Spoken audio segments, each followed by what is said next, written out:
And I always feel that I feel very honored that I could have helped them with that structure and create that life for them, which was so important to my brother to have an anchor for her, and in the end seemed important to Anais to have this anchor. Of course, she met my father, Lloyd Wright, and she went through his studio when she first came and admired his work. Very organic, very working with nature, and she loved that.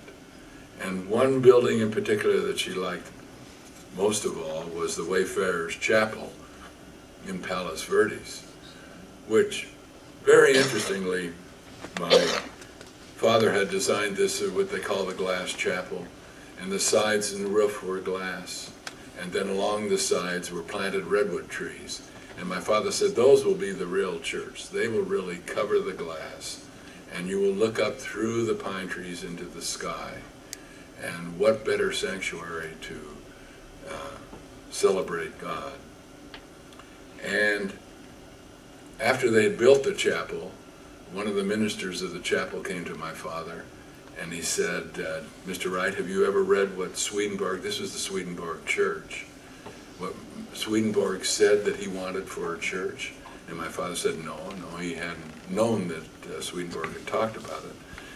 And so the minister went and got the book, came back, and read to him how Swedenborg, a concept of a church would be that the walls would be trees, and that the roots would be the floor of the chapel, and that in the trees arching over would be put crystals to allow the light to come through.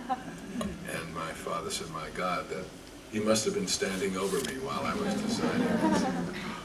And that was one of Anais's favorite buildings and one of her most favorite of my father's.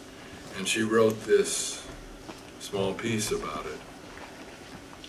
The sun was pouring into it like a million saints' halos. The sea was glittering beyond the glass. The redwood trees were beginning to peep into the church. The beauty of glass expanded the spirit.